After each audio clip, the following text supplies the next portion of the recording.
What's up, clean eaters? I'm so excited that you chose this tier to be a part of.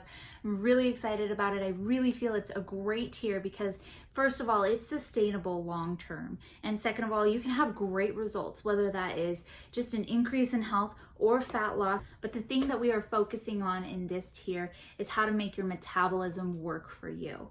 And the biggest factor for that is actually insulin. So let's talk about insulin.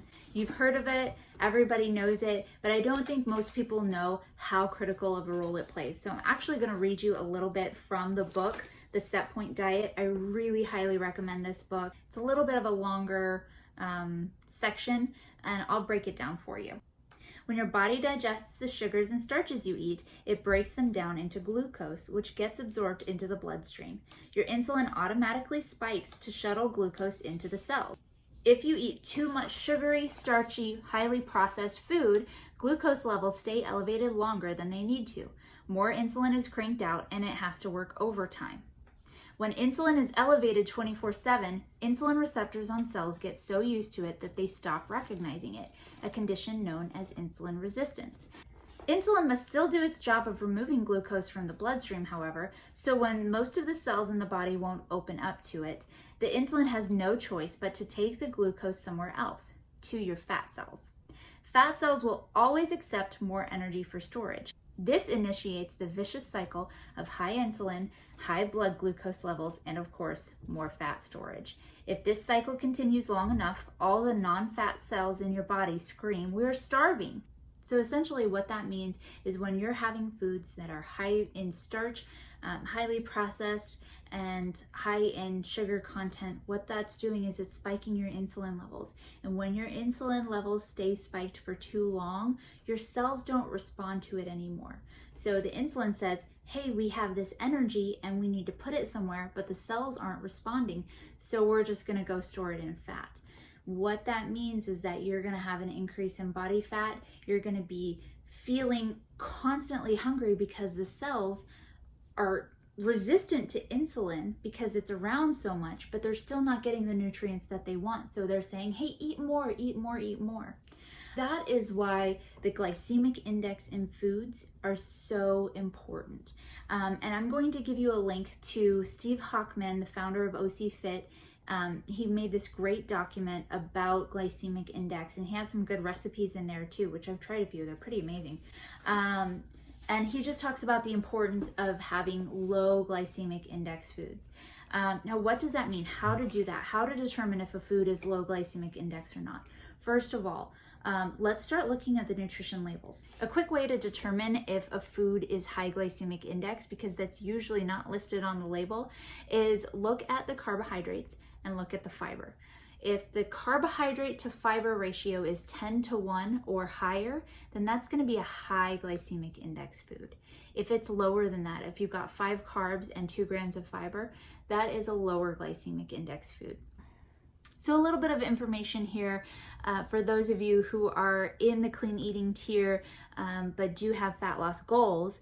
There was a meta-analysis of 87 studies published in the American Journal of Clinical Nutrition that found that those who consumed higher quality calories lost on average 12 more pounds of pure body fat compared to those who ate the same amount of calories but from lower quality processed foods. And it is much harder to reach a calorie surplus when eating higher quality foods as you get fuller faster. So when you're eating those non-starchy vegetables, those high quality fats from good sources, and your lean proteins, you're gonna get fuller so much faster without reaching a calorie surplus. And also, lower quality foods trigger inflammation, dysregulation of important hormones such as insulin and leptin.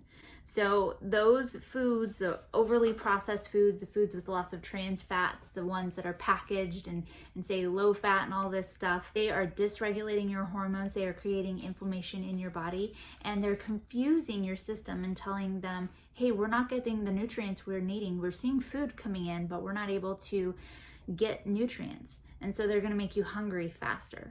All right, so what are the goals for this tier? First of all, Eliminate all the processed foods that you possibly can. Processed foods that are high in trans fats, that really throw off your hormone regulation, that really cause a lot of inflammation in your body. And that's where decreased nutrition and increased weight gain starts. Make sure you eat your non-starchy vegetables, especially those green leafies. This comes from tier 1. We build from tier 1 to tier 2. So if you want to go back and watch that video and understand the importance of those non-starchy vegetables, please do. But add as many as possible to your diet. Also, we want to be careful with the fruits. Those will spike your blood sugar, absolutely. The best kind of fruits are going to be berries, citrus fruits, especially lemons, things like that. I'll make a list for you guys about fruits that may be a little bit higher on the glycemic index that you may want to avoid. Also, eliminate artificial sweeteners and high sugar foods. And if you want a sweetened food, really focus on sweetening with stevia and monk fruit. Those are the best ones that will not spike your blood sugar. I know a lot of people love their pasta. I'm guilty. They love their breads. So I just wanted to let you know some of my favorite alternatives. I'll list them here. Ezekiel bread is a great one. Hemp bread is amazing. There's several different kinds of pastas out there. Lentil pastas. Zucchini noodles are great. Cauliflower pizza crust, who knew? And then let me list some resources for you that are really going to help you figure out what it is you can eat. I'll be posting recipes occasionally for you guys as well. If you find a recipe, please let me know. I really suggest paleo blogs. These are great for whole food, non-processed foods. Little disclaimer, the desserts tend to be sweetened with honey and maple syrups, and those still will spike your blood sugar levels. So just be careful with those. Just substitute those as best as you can with some stevia or monk fruit. If you have questions about that, please ask me. And then I'm gonna provide a link below for Steve's low glycemic index guide. I think it's very helpful. A nice little read, and then it has some recipes at the end that are pretty darn good. All right guys, I'm super excited about tier 2. I think it's a great tier to start on, and like I said, I think it's just a very sustainable tier. So if you're finding it difficult at any point, please reach out to me. Let's talk about it. Let's go through it. Hopefully this is something that's not just an 8-week thing. It's more of a lifestyle change for you. All right, thanks.